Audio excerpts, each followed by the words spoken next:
Reunir, restaurar, conservar, rescatar del olvido, preservar la gran historia y las costumbres más cotidianas. Detrás de cada colección hay una sensibilidad especial, sentido del deber, constancia y un mar de anécdotas e historias dignas de escuchar. Bienvenidos a Todo Colección, el podcast de los muy ilustres coleccionistas.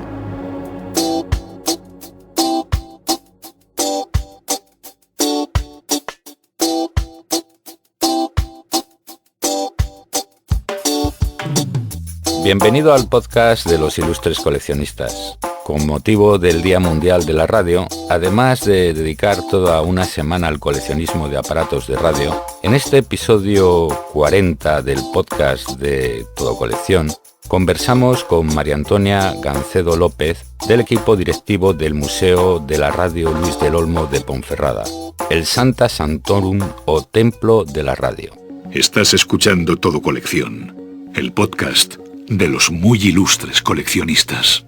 Hola María Antonia. Hola. ¿Qué tiene el Bierzo que ha dado tantos fenómenos de la comunicación?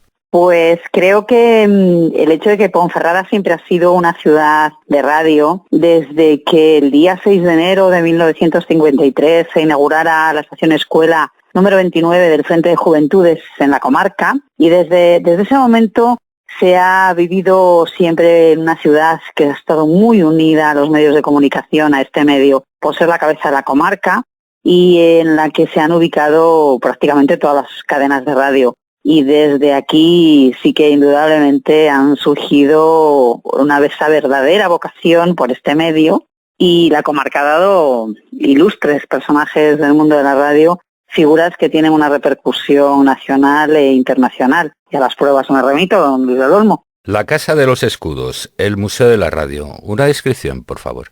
Bien, la Casa de los Escudos es una interesante casona solariega de estilo barroco tardío y unas ciertas ya influencias rococós que pertenecieron a una familia que fue la familia de García de las Llanas. Todavía ahora se pueden contemplar sus blasones, el blasón de los García de las Llanas y de Venero Rebollín, que era su mujer procedente de La Rioja. Y esta fachada tan ilustre está enfrente al Castillo de los Templarios y se ubica también muy cerquita este museo, esta casona solariega de nuestra Basílica de Nuestra Señora de la Encina, que es la patrona del Bierzo. Y el museo cuenta con una colección muy importante de receptores de radio, quizá de las más completas de España, y yo casi me atrevería a decir también del mundo, porque además, si lo podemos comprobar, las colecciones que hay en Berlín, en Lisboa, en Nueva York, y podemos darnos esa razón que es una de las colecciones más importantes de España y del mundo. Y los visitantes además se pueden acercar a esos casi 300 receptores de radio para conocer la evolución técnica y estética de todos estos aparatos que a los coleccionistas les gustan tanto contemplar, porque en el museo se pueden ver desde los primeros receptores de galena, pasando ya por los altoparlantes, las radios con ojo mágico, todas esas otras radios que presentan ya las baquelitas, van evolucionando en esos materiales de baquelita, esas radios que se unen a los tocadiscos, a otros elementos que ya no son radio, y, como no, a la última radio digital, al Digital Audio Broadcasting, de las radios ya de última generación que se escuchan con tarjetas. También tiene otra particularidad, que se pueden escuchar a través de campanas interactivas, audiciones que han ido correspondiendo a programas de Radio Nacional, de la cadena SER, de la cadena COPE, de Onda Cero y de Punto Radio, a las que quiero agradecer desde aquí toda su colaboración. Y por último, podemos visitar también una sala que estoy segura que les va a encantar a los coleccionistas que nos visiten, que es el Aula de la Radio, donde se pueden contemplar una amplísima gama de radios y se pueden estar regocijando allí en esos anagramas de las Telefunken, las Philips, Crossley, Marconi, Radiola. Y también a través de nuestra colección de libros también se pueden los coleccionistas documentar sobre toda esta historia de la radio. En definitiva, esta casona solariega de los Escudos alberga un museo sostenible que cuida nuestro patrimonio y los recursos para que las generaciones futuras puedan concienciarse y caminar hacia unos hábitos más sostenibles. Nos hablabas, María Antonia, de Marconi, Telefunken, de Crossley, más de 300 receptores. ¿Cuántos funcionan? Pues todos los receptores que tenemos en el Museo de la Radio, todos funcionan. Y voy a explicar por qué. Porque esta colección se ha ido haciendo a través de un anticuario, seguro que todos los que nos están escuchando entienden, y se han ido restaurando muy esmeradamente y muy concienzudamente con piezas que corresponden a la época. Entonces la colección se encuentra en un fantástico estado de conservación. En España la radio empieza prácticamente en 1933. Por aquel entonces había unos 300.000 receptores registrados con su licencia en orden y en 1943 rondaban el 1.000.000 de aparatos receptores. Un breve recorrido porque, para razonarlo y que quede muy claro, porque creo que es algo importante que debemos saber, que en los años 30 se generalizó el uso de los aparatos de radio de sobremesa, sobre todo, porque la radio adquirió una gran dimensión y credibilidad entre la ciudadanía. Unión Radio se convierte en una sociedad civil progresista y es en esta época cuando adquiere su esplendor, entre 1932 y 35. Y también hay 8 estaciones, 3 independientes, 4 pertenecientes a Unión Radio y una con estatuto especial, la Radio Grao de Valencia, que se funda también en 1931. Toda esta playa de emisoras hace que evidentemente se aumente también el número de radios en el consumo de los usuarios. También existe una radio exterior para América Latina, que es la denominada EAQ, Radiodifusión Iberoamericana, que se inaugura también en 1931 y en la que empieza a trabajar un ilustre David Cubero en el año 1934, que luego hizo tantos programas deportivos, fue un referente en los programas deportivos. Y tengamos en cuenta que el decreto del 8 de diciembre de 1932 fue muy importante en todo este aumento del consumo de radios, de receptores de radio, porque permite la propagación por todo el territorio de las radios locales, una por ciudad, que fueron clave evidentemente en esta historia de las grandes cadenas actuales. Y en ese año hay 59 radios locales y en 1931 ya existen en España 153.662 receptores de radio. En porcentaje es un 6,4 por 1.000 habitantes, que es algo muy importante. Pensemos que la radio prácticamente había aparecido en la década anterior, en los años 20. Esta cifra de 153.662 receptores se duplica ya en el año 1936, que se introducen en España ya las marcas de Emerson, Air King y Crossley. Como vemos estos datos, simplemente quería hacer una mención a esa aparición también de las emisoras porque evidentemente eso repercute en la publicidad y a su vez en ese aumento de la adquisición también de los propios receptores de radio. ¿Y las marcas de radio españolas, las hechas aquí? Muy interesante esta pregunta porque precisamente el Museo de la Radio es un referente en el mundo también de la radio en España, como por ejemplo marcas como F de Valderrama, que es de 1956, que es una marca que ni su familia casi ha conservado ejemplares, se han dirigido al museo en muchas ocasiones para preguntarnos por esta radio que tenemos nosotros. Y también en el museo se pueden contemplar una gran cantidad de marcas o bien fabricadas en España o bien también construidas con licencia de otras marcas internacionales. Pues hablemos de la Anglo-Española de Electricidad S.A., la famosa AESA, que hace unas radios con un formato de sobremesa de gran tamaño. También hablamos de Ingra, Mundial Radio, Interelectrónica S.A., pues Philips, Ibérica, Copresa, que es la famosa Copresa, la compañía de productos electrónicos, pues también Optimus Radio, River Radio, Iberia, evidentemente, Radio Bertrand, Inter, Bayona, Lavis, Ascar, bueno, todas estas radios. Invito a todos los coleccionistas y amantes de la radio a que las puedan disfrutar en el Museo de la Radio. Si eres coleccionista, caerás en nuestras redes. Sigue la actualidad y los lotes más curiosos en los perfiles de Todo Colección en Facebook, Twitter, Pinterest, Instagram y canal YouTube de Todo Colección.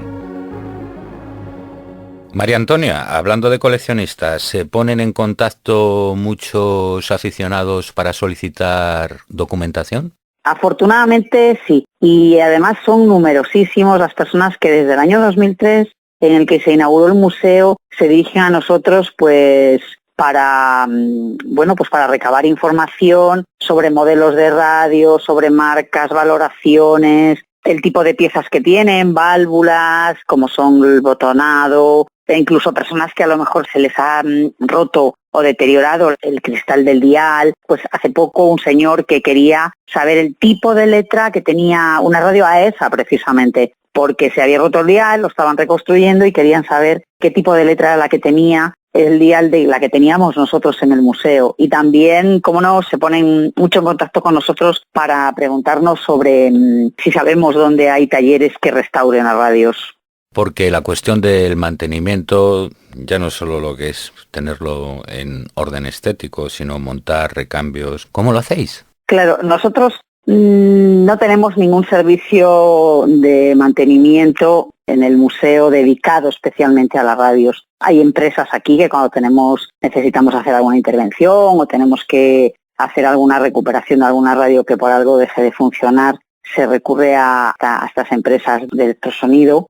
Y bueno, y hay restauradores todavía que tenemos aquí también de radios, y contamos afortunadamente también con una gama amplia de válvulas que son auténticas de las épocas de las que tenemos las radios, gracias a una donación con lo que se recuperan las radios, porque sí que aquí hay un esmero, como decía antes, en que las piezas que se puedan necesitar sean, claro, de esa época, de la propia época, cronológicamente coetáneas a la radio. Es que la cuestión de ponerlas en funcionamiento debe ser toda una aventura, sobre todo con todos los aparatos auxiliares, las tensiones de los 110 voltios y esos galimatías técnicos. Sí, claro, porque hay que tener todos los tensiómetros, incluso algunos condensadores, porque la tensión no es la misma, ahora mismo la que tenemos nosotros ahora en la actualidad. ¿Y los japoneses, los famosos transistores, contáis con muchas radios portátiles? Pues mira, tenemos en la vitrina de los años 70 una riquísima colección de radios portátiles, de radios de un tamaño un poquito más grande, con asa, y desde luego las radios que todos conocemos como radios de mano, radios de bolsillo, de marcas nacionales e internacionales como Sony, Panasonic, Sharp, Toba, Tobishi, DeWalt, Silver, pues de marcas que todavía ahora mismo siguen fabricando esas radios portátiles pequeñitas de bolsillo, y son, curiosas, algunas en sus materiales, también en sus formas, porque tenemos algunas que son la Six Victa, que es un globo terráqueo, el transistor naranjito, que fue muy simbólico en el Mundial 82, también tenemos una radio Coca-Cola, que es una especie de brazo matamoscas que se clava en la playa, en la arena de la playa, también una radio conejo. Es una vitrina con unas radios muy curiosas y muy ya de una década que, contemplando los otros receptores de las demás décadas que están en esa sala, se percibe como ya la radio está en más partes de la casa, está muy generalizada incluso para salir a caminar con ella. Entonces es una evolución clara evidentemente de las primeras Allwater Ken, las radios de galena, llegando ahí se ve una clara evolución de la radio. ¿La colección crece? ¿Siguen incorporándose novedades o donaciones?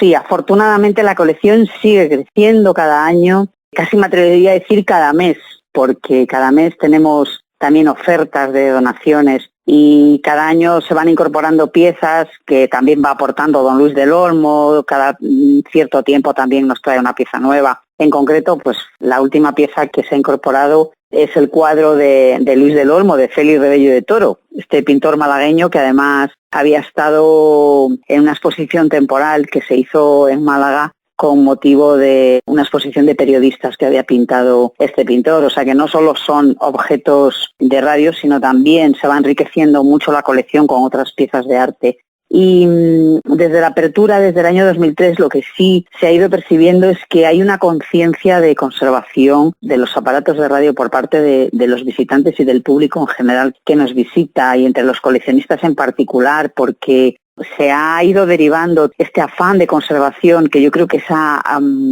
actitud la ha fomentado también el museo, ese espíritu conservacionista y preservar esas piezas, porque hay muchos coleccionistas y personas particulares que nos llaman a la radio para donar piezas, para entregarlas a la colección. En concreto, en el año 2020 se han realizado 9 donaciones, y donaciones que son piezas francamente especiales. Una de ellas, que vino de Madrid, es un radiomueble de 1 metro de altura, la Radio Gramola, de marca Philips, y son piezas que no contábamos con ellas en la colección, o sea que enriquecen mucho este patrimonio cultural que tenemos en Ponferrada. Y es muy de agradecer este ingreso de piezas por parte de los donantes, porque contribuyen evidentemente a enriquecer mucho más la colección de la que partimos. Y también es algo muy significativo porque parece como que se ha desarrollado un micromecenazgo, porque todas las personas es como si se sintieran una parte más del museo y como si quisieran compartir ese patrimonio particular en beneficio de los demás, de la sociedad, porque a veces tenemos problemas en positivo para exponer, porque claro, quieren que se vean y bueno, el museo tiene ya un discurso, hay un diseño, y el acoplar a veces estas piezas en esa colección, que evidentemente ya lleva un estudio y es anterior, pues nos produce el buscar una ubicación temporal, al menos para agradecer ese gesto, que quiero desde luego desde aquí agradecer encarecidamente, y sobre todo a muchos coleccionistas que también ceden una parte, que yo sé que eso es como para ellos un trocito de su alma de afición, y sí que el museo con esto se enriquece muchísimo. Y desde luego que todos los años, ahora mismo estamos tramitando un expediente de guiones de radios de la cadena SER que nos han donado en este mes de enero ya, estaban encuadernados, o sea que sí que seguimos creciendo. ¿Cuánto vale? Sigue la cotización de tus tesoros con Orientaprecios, la mayor base de datos para aproximarte a la tasación de lo que compras, vendes o subastas. Orientaprecios de todo colección, solo para usuarios registrados. Es que el coleccionismo es memoria, y los visitantes, cuando se encuentran con esas maravillas, ¿cuántas veces lo de yo tuve una como esa? Pues sí, eso es cierto, y yo así lo constato porque mi despacho está al lado de una sala, de la sala del aula de la radio, y yo a veces oigo a las personas que dicen, fíjate que yo tenía una como esta, ya no sé qué ha sido de ella, o voy a mirar a ver en el desván, no sé dónde la teníamos, o voy a pensar que estaba en la casa de mis padres, porque la voy a recuperar y la voy a poner en casa. Creo que esa labor de conservar y de identificarse con este patrimonio, y de una manera muy sostenible, porque el museo es de lo que trata, como decíamos al principio, que es un museo que trata de encuadrarse también en exportar esos hábitos de sostenibilidad de nuestro patrimonio, pues ha creado, sí, esa conciencia de vamos a guardar estas cosas que tenemos porque forman parte de nuestro pasado, y porque la radio ha sido un compañero más en las casas, compañero que entretiene, informa y alegra. Y es curioso que esos aparatos funcionen, porque la cultura del coleccionismo, del reciclar, de dar una nueva vida. Ahora un electrodoméstico común, con un poco de suerte, dura 10 años, como mucho. Sí, porque yo creo que ahí está el cariño que se le ha procesado a todos estos aparatos de radio, que como decía antes no es un aparato cualquiera, no es un electrodoméstico que pueda, cuando deja de funcionar, desecharse. Las radios incluso, aunque han dejado de funcionar algunas, las familias se siguen quedando con ellas porque perteneció al padre, porque la trajo algún tío de América. Es un objeto que tiene sentimiento especial en las familias. En el Museo de la Radio de Ponferrada hay decenas de objetos relacionados con la carrera de Luis del Olmo, que está considerado como el dios de la radio en España. Bueno, el museo tiene una de las salas dedicada especialmente, evidentemente, a nuestro locutor más significativo del mundo de la radio, y que estuvo en prácticamente, en todas las cadenas, en Radio Nacional, en Onda Cero, en la COPE, al final en Punto Radio, volvió también a Radio Nacional. Y en el museo, a lo largo del museo se conservan micrófonos que utilizó, como un Newman que utilizó en Radio Nacional, un micrófono Shure, también un RCA que utilizó en Radio España de Barcelona. También está su grabadora UER, con la que hacía entrevistas por la calle cuando trabajó en Radio Miramar, y también hay una parte muy importante en la sala de Luis del Olmo, que es una vitrina en la que se recogen premios y condecoraciones, en las que el visitante se queda fascinado porque realmente se puede percibir la gran labor de un profesional del mundo de la comunicación, del mundo de la radio, como es don Luis del Olmo. Tiene muchísimos, pero solo voy a mencionar los más significativos para que podamos entender esa trayectoria profesional, ese reconocimiento a su trabajo, que son pues esos 4 premios Ondas, Premio Internacional de Periodismo, la Gran Cruz de la Orden Civil de Alfonso X el Sabio, la Medalla de Mérito al Trabajo, el Premio de Educación ACADE y, como no, uno que creo que debo destacar de una manera más especial, que es la Medalla de Oro de Mahatma Gandhi de la UNESCO, que se le ha dado por realizar unos programas de radio, por estar tantos años en antena con unos programas de radio, que ha sido una pedagogía importante desde un medio de comunicación en los que defiende valores de igualdad y de solidaridad. ¿Cuántos programas habéis emitido desde la Casa de los Escudos en el Museo de la Radio de Ponferrada? Pues son muy numerosos los programas, porque en la Semana de la Radio, que se hizo desde el año 2003 al 2009 en el museo, prácticamente todas las cadenas de radio emitieron programas desde el Museo de la Radio para todo el país a nivel nacional. Y también ha sido muy curioso porque en algunas semanas en la radio todas las emisoras se unían, pues las de aquí, de Ponferrada, Onda Bierzo, la cadena COPE, la cadena SER y Radio Nacional de España, emitían juntas desde allí los informativos de las 12 de la mañana. Y también ha habido otra radio, que era una radio local de Cima, de la Ciudad Mágica, de la Casa de la Juventud, que también ha realizado algunos programas desde el Museo de la Radio. ¿Cómo veis el futuro de la radio? Pues creemos que el futuro de la radio, viendo los visitantes que tenemos y el entusiasmo que se está trasladando cada día más al mundo de la radio, está muy activo y muy vivo, porque es una herramienta de la comunicación, como se puede apreciar en el museo, en el que vemos que está vivo haciéndose programas, visitándonos, haciendo una ficha didáctica con los niños, con los escolares, con otras personas, colectivos que lo solicitan. Vemos que la radio es una herramienta que se ha adaptado perfectamente a las nuevas tecnologías y a los nuevos canales digitales, como por ejemplo estamos viendo ahora del podcast. Entonces creemos que, aunque va a ser difícil este nuevo traslado a esa migración a Internet, va a llevar un tiempo, supongo, para adaptarse totalmente al mundo digital, creemos que va a seguir ahí viva y el futuro es prometedor. María Antonia, ¿y planes para el Museo de la Radio de Ponferrada? ¿Planes de futuro? Pues el Museo de la Radio creemos que, desde haberse consolidado ya desde el año 2003 como un referente del patrimonio cultural y de los medios de comunicación, creemos que los planes de futuro son seguir manteniendo en nuestra ciudad este patrimonio, porque el museo, yo creo que es un claro agente dinamizador de la revitalización de toda la vida económica de la ciudad y del turismo en la comarca y en la provincia, porque las personas que vienen a los museos dan vida a la ciudad y se quedan aquí, visitan más museos, disfrutan de estas colecciones, y yo creo que esta labor de revitalización del patrimonio tiene futuro. En esa línea es en la que estamos trabajando para continuar.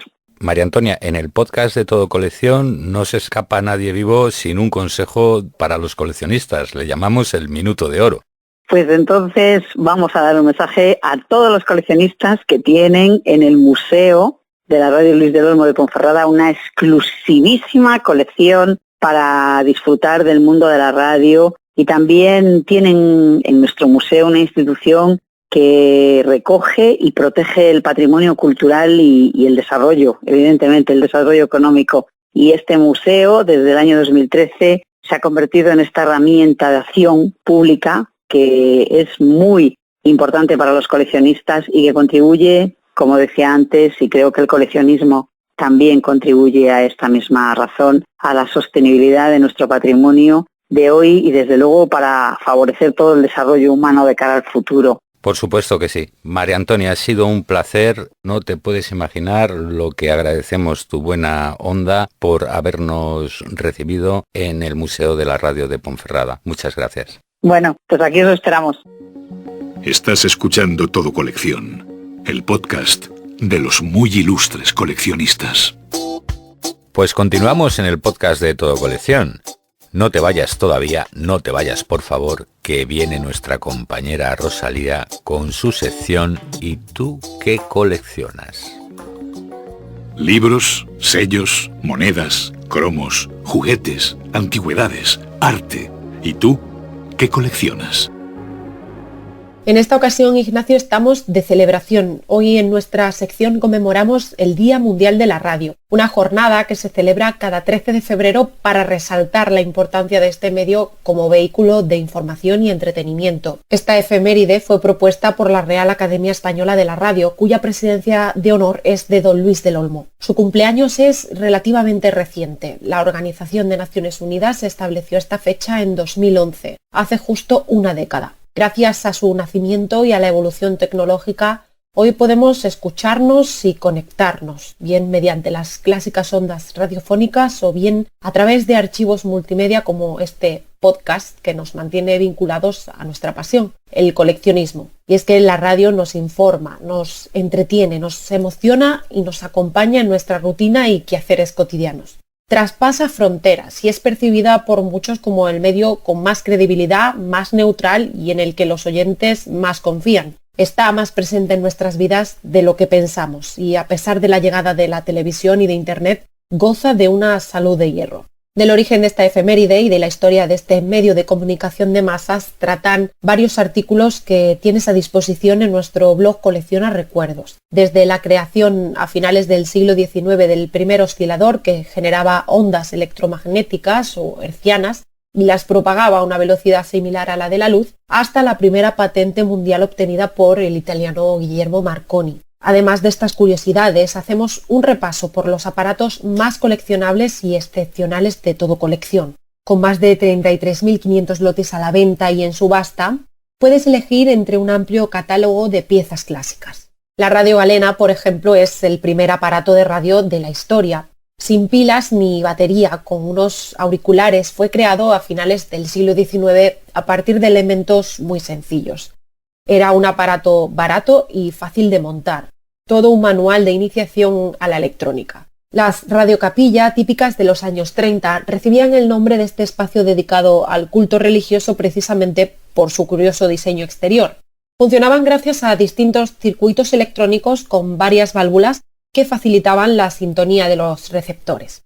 Y como no, las radios de válvulas muy apreciadas entre los coleccionistas. Estos aparatos empleaban la válvula triodo que permitió mejorar la sintonización de frecuencias. En Todo Colección dispones de más de 2.600 receptores antiguos y con historia. Y para historia, la de este mapa prohibido durante el reinado de Carlos III, que no te puedes perder. Fue subastado en la subasta extraordinaria de invierno de Todo Colección. Es excepcional por su origen, por su alta participación, con más de 10.000 pujas registradas, y por su precio alcanzado, un total de 26.000 euros. Elaborado por el reconocido cartógrafo español Juan de la Cruz Cano y Olmedilla, fue realizado a escala y con más de 2 metros de altura. Debía detallar a la perfección y sin error alguno un territorio tan grandioso como la zona sur del nuevo continente. Pero tras presentar el mapa, su impresión fue prohibida al ser considerado impreciso y de escasa calidad. En el episodio 26º del podcast de Todo Colección, Ángela Suau, de la Retrografía, la empresa encargada de gestionar la venta de esta joya de la cartografía, explica este capítulo con todo lujo de detalles. Da gusto oírte, Rosalía. Muchas gracias por tan interesantes noticias y sección.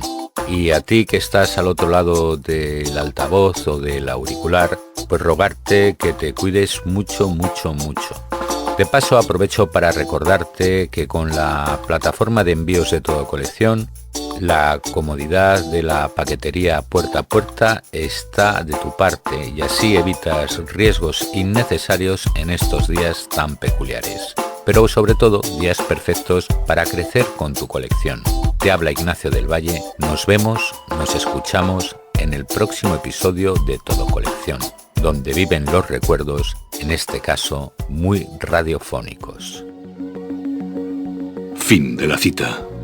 Hasta el próximo episodio de Todo Colección, el podcast de los muy ilustres coleccionistas. Seguimos en contacto en el Facebook Twitter, Pinterest, Instagram y canal de YouTube de Todo Colección.